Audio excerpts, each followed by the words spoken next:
बहुत लंबे समय से आप बैठे हो, कम ही समय में, अल्प समय में हम सबको अपनी बात कहनी है।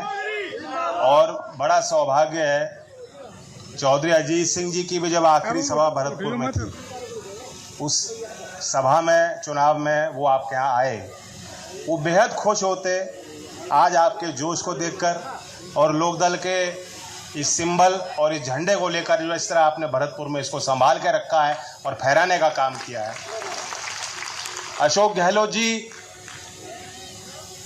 जिनके प्रति इतना सम्मान और लगाव राजस्थान की जनता के हर वर्ग में है, जो दिखाई देता है, चुनावी समर में बहुत कीमती समय निकाल के हमारे बीच आए।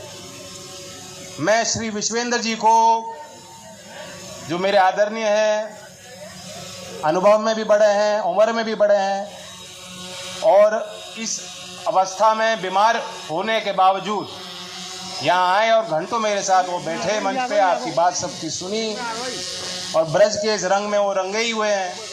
जब गिरिराज जी का नारा लग रहा था तो शायद सबसे जोर से यही नारा ले रहे थे। इनके फौलादी इरादे को और इनके जज्बे और उनकी ऊर्जा को देखकर प्रेरणा मिलती है। हमारे जोगिंदर अवाना, जो विधायक हैं, कांग्रेस पार्टी के दोबारा दावेदार हैं, आपका आशीर्वाद और समर्थन चाहते हैं, वो भी साथ आए हैं मंच पे। रामकिशन शर्मा जी, आप देखिए मेरे लिए कितने बड़े सौभाग्य की बात है कि जिन पर चौधरी चरण सिंह जी विश्वास करते थे, आज उन्होंने मुझे आशीर्वाद दिया। हमारे बहुत ही अजीज लोग, गठबंधन के बहुत जिम्मेदार लोग, मेरी मातृशक्ति, मेरे आदरणीय किसान, सभी अभिभावक जो यहाँ घंटों से आए, मैं दिल से धन्यवाद देता हूँ। मैं सुभाष जी को भी बधाई देता हूँ। कोई एक माहौल होता है चुनाव का जो दिखाई दे जाता है। टीम इंडिया हार गई और उसके कई कई कारण हैं। बहुत लोग सोच रहे थे कि वहाँ जो गए हैं, जो जोर लगाते शायद जीत जाते, लेकिन हार गई। दुख की बात, वो टीम इंडिया हार गई, लेकिन राजस्थान में दोबारा रिपीट करके ये टीम इंडिया को जिताने का काम आप करेंगे। और उसके कारण है कि एक जनता का विश्वास होता है, सरकार डंडे से नहीं चलती। लोकतांत्रिक परंपराओं की अवहेलना करने वाली सरकारें कभी दोबारा नहीं आती। सरकार वो आती है जो जनता का विश्वास जीत पाए।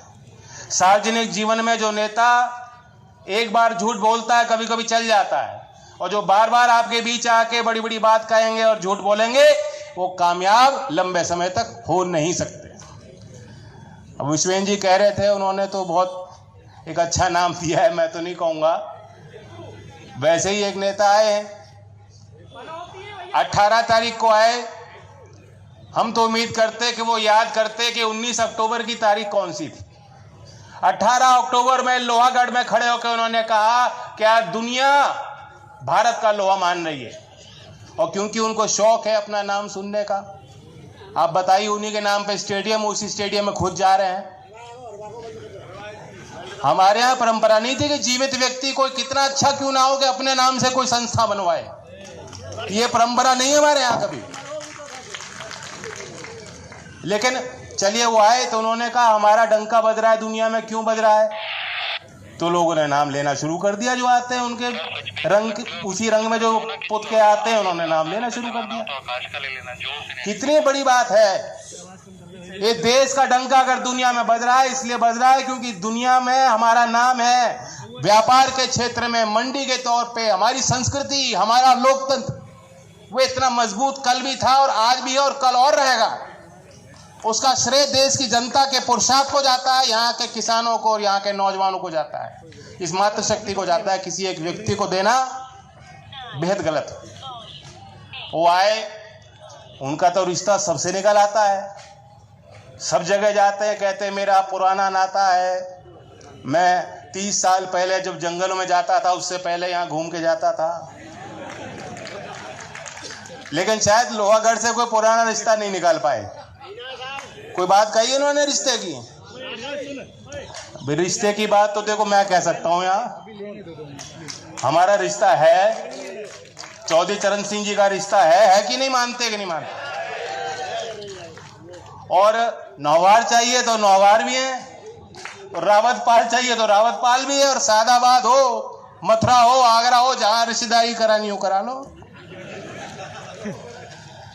प्रधानमंत्री जी जो कहते हैं, उन्होंने नारा दिया था कि ना खाऊंगा ना खाने दूंगा, लेकिन बिल्कुल ठीक है शिवेंद्र जी ने जो नीति ला रहे हैं, जो अग्निवीर योजना क्या है, ना अपनी शादी मानूंगा ना तुम्हारी होने दूंगा।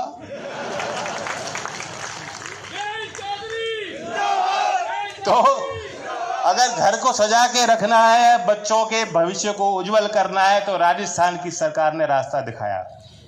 मैं धन्यवाद देता हूं, किसानों के लिए बड़े बड़े काम किए।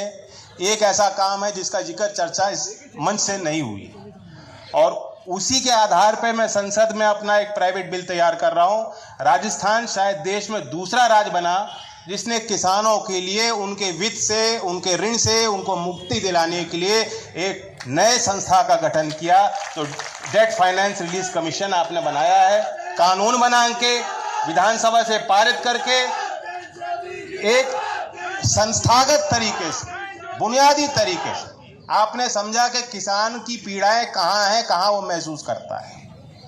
और यही लड़ाई चौधरी छोटू राम जी के समय से लड़ते आए लोग।